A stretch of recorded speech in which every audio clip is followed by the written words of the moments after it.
Hello दोस्तों, नमस्कार। SM किसी चैनल में मैं आप सब लोगों का दिल से बहुत बहुत स्वागत करता हूँ। फर्स्ट टाइम विजिट किया जरूर चैनल को सब्सक्राइब कर लेना। उसी के साथ साथ free stock market classes, let's learn stock market and finance दोनों चैनल को चाहो तो फॉलो करके रख सकते हो।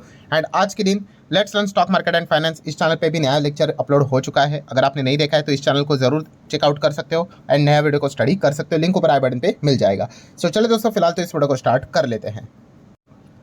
तो ठीक है दोस्तों, अभी हम लोग आ चुके हैं बिल्कुल हमारे नॉर्मल स्क्रीन के ऊपर। दोस्तों जैसे कि आपको पता है, शेयर मार्केट में हर कोई काम करता ही है एंड शेयर मार्केट में हर वक्त हम लोग को कई नए नियम, कानून, कायदे, रूल्स, रेगुलेशन बनते हुए देखने को यहाँ पे मिलते रहते हैं। एंड आपको पता है ये काम कौन करता है? यस, मार्केट का रेगुलेटर सेबी।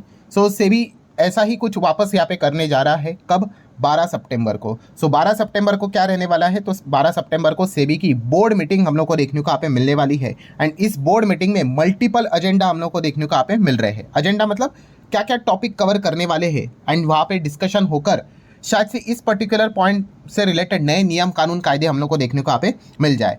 एंड कुछ नए नियम, कानून, कायदे ऐसे भी हो जिसका इम्पैक्ट हमारे मार्केट के ऊपर भी देखने को मिलेगा आने वाले समय में।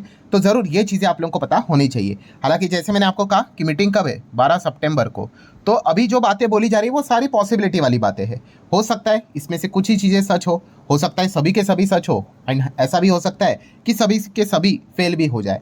बट अभी तक हम लोगों ने देखा है रिपोर्ट के जरिए, सोर्सेज के जरिए जो चीज़ें चलती है वही यूजुअली होते हुए देखने को मिल जाते हैं। बिकॉज कोई भी डिसीजन लेने से पहले मल्टीपल मीटिंग्स देखने को मिल जाती है, कंसल्टेशन पेपर देखने को मिल जाता है, सर्कुलर्स देखने को मिल जाते हैं। तो अंदाजा आ ही जाता है कि एग्जैक्टली क्या क्या टॉपिक अब मीटिंग में डिस्कस होने वाले हैं। सो वही टॉपिक मैं आपके सामने रखना चाहूँगा। तो चलो स्टार्ट करते हैं। सबसे पहले तो रीट्स एंड इनविट्स, इसको लेकर एक बहुत बड़ा फैसला यहाँ पे होने वाला है। बहुत बड़ा फैसला मतलब क्या? कि इक्विटी का दर्जा क्या इनको मिलेगा? तो ये देखने वाली बात है। एंड अगर ऐसा हुआ तो शायद से म्यूचुअल फंड में भी रीट्स एंड इनविट्स की हम लोग को एंट्री होते हुए देखने को यहाँ पे मिल जाएगी। काफ़ी लोग ये कहेंगे सर आप ये तो बोल रहे हो ठीक है, बट ये रीट्स एंड इनविट्स है क्या? तो चलो वो भी आपको बता देता हूँ। शुरुआत तो करेंगे सबसे पहले फुल फॉर्म के साथ ही। सो रीट्स का अर्थ है रियल इस्टेट इन्वेस्टमेंट ट्रस्ट, ठीक है। एंड इनविट्स की अगर बात कर ले तो इंफ्रास्ट्रक्चर इन्वेस्टमेंट ट्रस्ट, ठीक है। जो आपको लास्ट का ITS जो देखने को मिल रहा है वो और कुछ नहीं भाई, वो इन्वेस्टमेंट ट्रस्ट ही के नाम से यहाँ पे डिनोट किया जाता है। बाकी RE मतलब वो रियल इस्टेट।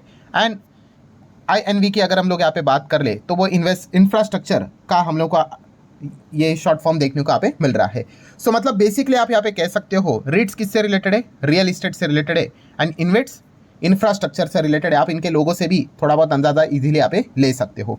बट आ जाते सबसे मेन इंच का फीचर क्या होता है? तो फीचर तो बहुत ही सिंपल यहाँ पे होता है। आप ऐसा कह सकते हो कि म्यूचुअल फंड जैसे ही होते हैं।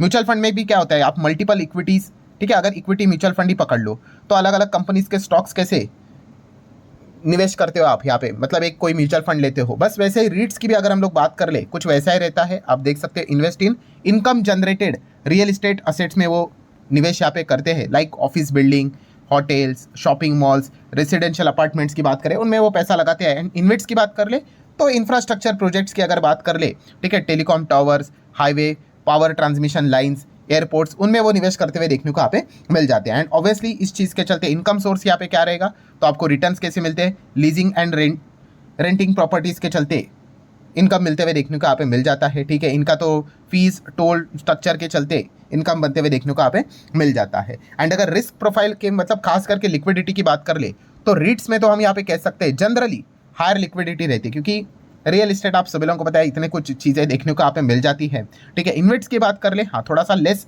लिक्विडिटी हम लोग को देखने को मिल जाता है। थोड़ा सा स्ट्रक्चर भी इनका थोड़ा कॉम्प्लेक्स है, ठीक है। सो अगर हम लोग यहाँ पे बात करें मेन मुद्दे की बात क्या है, 12 तारीख को यहाँ पे क्या इनकी डिमांड फुलफिल होगी या नहीं वो देखने वाली यहाँ पे बात है। इनकी क्या डिमांड है भाई? कि हमें भी क्या किया जाए, यहाँ पे इक्विटी का यहाँ पे दर्जा दिया जाए। बस यही डिमांड वो लेकर यहाँ पे चल रहा है। अगर ऐसा हुआ देन माइट भी फ्यूचर में म्यूचुअल फंड अपने इसमें रीट्स इनविट्स को भी ऐड यहाँ पे कर सकते हैं। इसकी भी प्रोबेबिलिटी हम लोग को ज़्यादा देखने को मिल सकते हैं। होगा नहीं होगा भाई वो तो सेबी के हाथ में। 12 तारीख को आउटकम जब निकल कर आएगा तभी यही चीज़ देखने वाली होगी। देन अगर हम लोग बात करें तो IPO को लेकर भी हम लोगों को बहुत सारी चीज़ें बदलते हुए देखने को मिलने वाली है। अच्छा, IPO की अगर बात कर ले तो जो लोग यहाँ पे पूछ रहे हैं, आप सभी लोगों को पता है एक नई कंपनी का IPO आते हुए देखने को मिल रहा है, अर्बन कंपनी, ठीक है। तो अर्बन कंपनी के ऊपर सर वीडियो यहाँ पे बना दीजिए। सो जिनको ये वीडियो देखना है अर्बन कंपनी के IPO को लेकर, कंपनी करती क्या है, GMP अभी का क्या चल रहा है, रिस्क क्या है, ठीक है, ये सारी चीज़ें मैंने कवर की है। ये वाला वीडियो आप देख सकते हैं, लिंक ऊपर आई बटन पे यहाँ पे देखे रखा हुआ है, ठीक है। तो यस, ऑलरेडी इसके ऊपर मेरा वीडियो आ चुका है दूसरे चैनल के ऊपर, तो उसी का लिंक मैंने देके रखा हुआ है, आप चाहो तो चेकआउट कर सकते हो।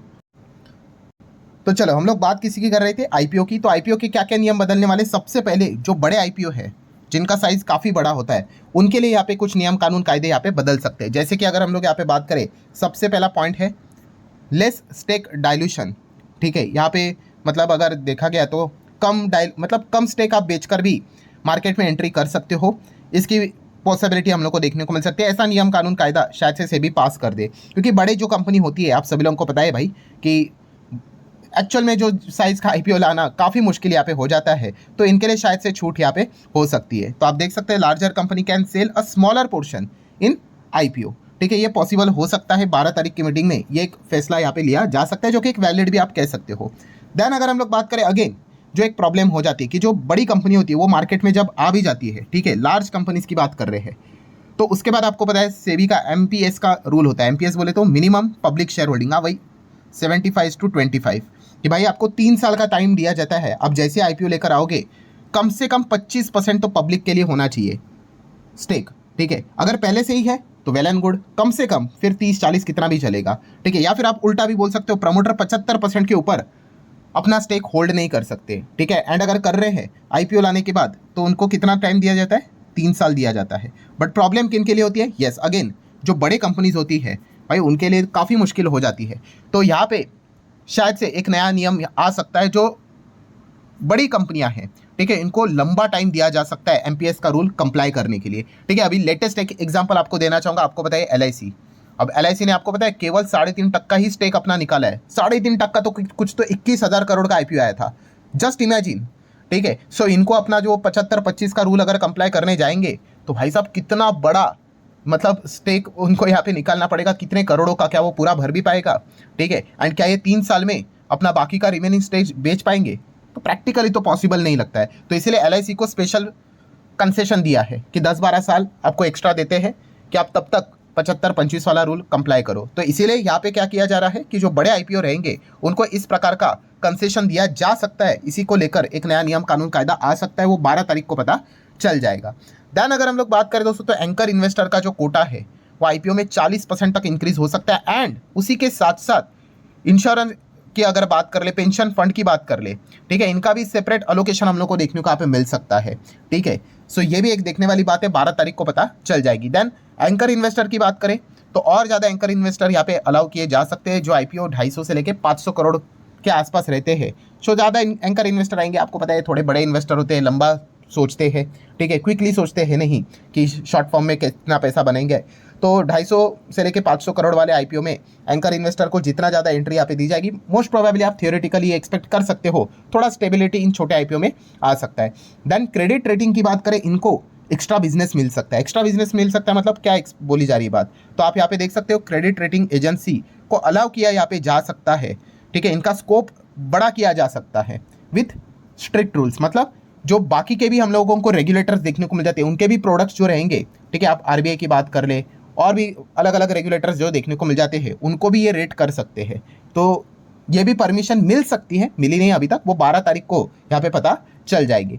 देन कुछ अदर पॉइंट्स को भी आप चाहो तो नोट करके चल सकते हो, जो फोकस में यहाँ पे रहेंगे। उसमें खास करके अगर कोई चीज़ फोकस में रहेगी तो आपको पता ही है, जो गवर्नेंस नॉर्म्स जो होते हैं, रूल्स रेगुलेशन की अगर हम लोग बात कर ले, ठीक है, इंस्टीट्यूशंस की अगर बात कर ले, खास करके एक्सचेंजेस की बात कर ले, क्लियरिंग कॉर्पोरेशन की बात कर ले, स्टॉक ब्रोकर्स की अगर बात कर ले, ठीक है, तो इनको लेकर भी कुछ नए नियम कानून कायदे हम लोग को देखने को मिल सकते हैं, या फिर पुराने नियम कानून कायदों में कुछ एडिशन यहाँ पे किया जा सकता है, थोड़े से और स्ट्रिक्ट किए जा सकते हैं। इसकी भी पॉसिबिलिटी फिलहाल तो यहाँ पे बोली जा रही है। सो अगेन यहाँ पे कहना चाहूँगा दोस्तों कि ये जो 12 तारीख है वो काफ़ी इंपॉर्टेंट यहाँ पे होने वाली है। 12 तारीख को ही सारे सवालों के जवाब हमारे सामने आएंगे कि इसमें से कौन कौन से पॉइंट को यहाँ पे सेबी ने हरी झंडी यहाँ पे दी है, एंड कौन कौन से पॉइंट को हरी झंडी यहाँ पे नहीं दिए है, एंड वो चीज़ें जिस प्रकार से लागू होगी वही चीज़ें हम लोग को आगे देखने को यहाँ पे मिलने वाली। खास करके हम कह सकते हैं जो बड़े आईपीओ, जो बिग साइज़ के आईपीओ होते हैं, उनके लिए शायद से नियम कानून कायदे हम लोग को देखने को यहाँ पे मिल जाए। ठीक है, एंड अगर हम लोग यहाँ पे थोड़ा सा पुराना डेटा भी देख ले, आपको पता ही होगा जियो की अगर बात कर ले, ठीक है, जियो का जो आईपीओ था,